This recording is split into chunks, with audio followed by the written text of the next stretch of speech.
வீரமாறன் சீரியல்ல என்ன நடந்ததுன்னு பார்க்கலாம் வாங்க வீடியோக்குள்ள போலாம். விஜய் டீ எடுத்துட்டு வராங்க. கார்த்தி பார்த்துட்டு அடடா தலை வலிக்குது டீ குடிக்கலாம்னு நினைச்சேன், நீயே கொண்டு வந்துட்டியா விஜய் கூடுங்கிறாங்க.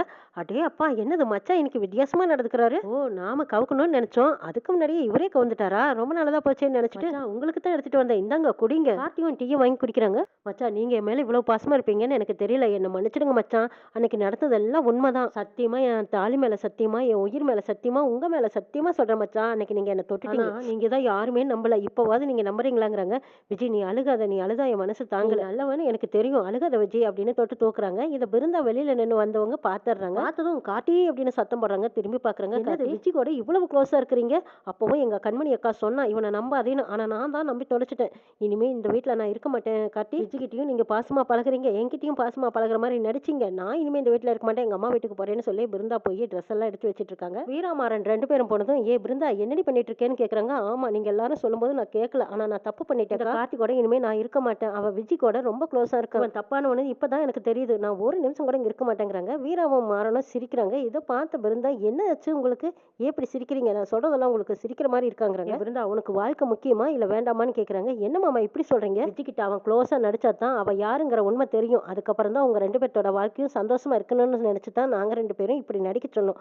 எங்க பேச்சு கேட்டுதான் கார்த்தியும் விஜய் கிட்ட நடிச்சான். எடுத்தேன் கவித்தேன்னு உடனே பெட்டி துணிமணி எல்லாம் எடுத்து வச்சுட்டு அவ வழியில போய்தான் அவளை கவக்கணும்னு நான் தான் கார்த்தி கிட்ட சொல்லி வச்சேன். அதனாலதான் கார்த்தியும் விஜய் கிட்ட பாசமா இருக்கிற மாதிரி நடிச்சிருப்பாருங்கிறாங்க. வீரா அக்கா எனக்கு இந்த விஷயம் தெரியலைங்கிறாங்க. பிருந்தா இனிமே தெரிஞ்சுக்கோ. ஏ பிருந்தா நான் தான் உன்னை அன்னைக்கே சொன்னேன்ல, நீ இல்லாம எனக்கு வாழ்க்கை இல்லை, நீ தான் என் வாழ்க்கையில பொண்டாட்டினா அது நீ மட்டும்தான்னு நான் உங்ககிட்ட அன்னைக்கே சொல்லியிருக்கேன். அப்படி இருந்தா நீ திடீர்னு என் மேல இப்படி சந்தேகப்பட்டுட்டீங்கன்னு வந்து கேட்கறாங்க கார்த்தி.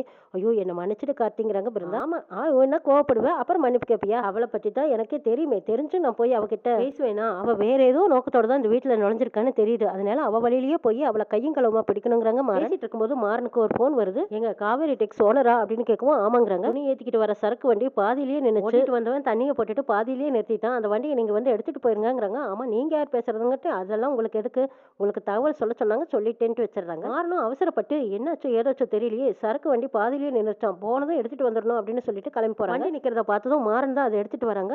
வண்டி வந்துட்டு இருக்கும்போது போலீஸ் எல்லாம் வந்து தடுக்கிறாங்க. சார் இது காவேரி டெக்ஸுக்கு போற துணி அப்படின்னு மாறன் சொல்லுவோம். இல்ல இல்ல இதுல போதை பொருள் கடத்திட்டு போறதா எங்களுக்கு தகவல் வந்திருக்குதுங்கிறாங்க. என்ன சார் சொல்றீங்க, இல்ல சார் எப்பவும் நாங்க சரக்கு எடுத்துட்டு வர வண்டி அப்படின்னு சொல்றாங்க. மாறன் நாங்க செக் பண்ணி பார்க்கணும்னு சொல்லி போலீஸ் பின்னாடி வண்டியில ஏறி பாக்குறாங்க. ஏறி பார்த்தா அதுல போதை பொருள் எல்லாம் நிறைய இருக்கு, வண்டியோட சேர்த்து உங்களையும் கைது பண்ணி போலீஸ் ஸ்டேஷன் கூட்டிட்டு போறாங்கிறாங்க.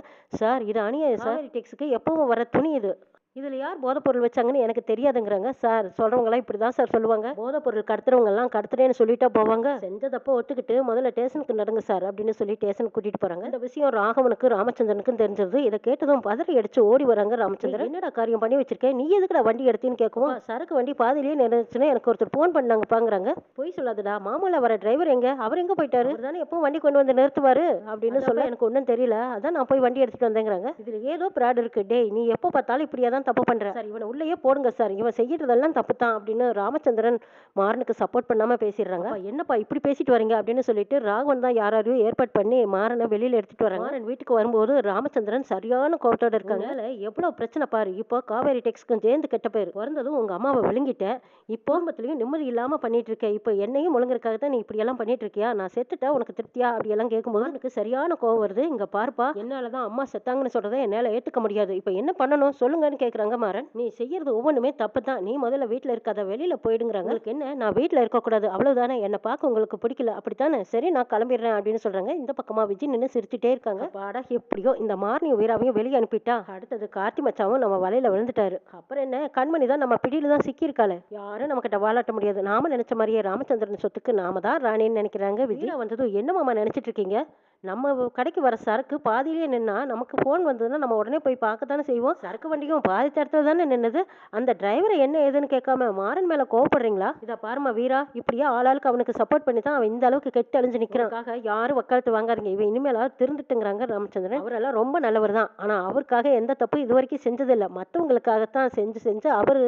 மற்றவங்க தப்பை தான் ஏத்துக்கிறாரு, அவரா வேணும்னெல்லாம் தப்பு செய்யலைன்னு சொல்லி வீரா சப்போர்ட் பண்ணிட்டு இருக்கும்போது ராமச்சந்திரனுக்கு சரியான கோவம் வருது. இருந்தாலும் யோசிக்கிறாங்க. பாருமா பாரும்மா வீரா, நீ எப்ப பார்த்தாலும் அவனுக்கு சப்போர்ட் பண்ணி அவன் தப்பு பண்ணிக்கிட்டே இருக்கான். உன் வாழ்க்கை விஷயத்துலயும் தப்பு பண்ணனான். இப்ப கார்த்தியோட விஷயத்துலயும் தப்பு பண்ணி இப்ப 2 பொண்ணுங்கள்லயும் இவனால பாதிக்கப்பட்டு நிக்கிறாங்க. இதுக்கே என்னால பதில் சொல்ல முடியாம திணறிக்கிட்டு இருக்கேன். இப்போ காவேரி சில்க்ஸ் கொண்டு வர சரக்குலயும் இப்ப போதைப் பொருள் வச்சு கடத்தினதா கெட்ட பேர் வாங்கிட்டான். கடைக்கும் கெட்ட பேரு, இவனுக்கும் கெட்ட பேர். எப்படி ஈடு கட்டுறதுங்கிறாங்க. நான் பாத்துக்கிறேங்கிறாங்க வீரா. என்ன நடக்குதுன்னு பாக்கலாம்.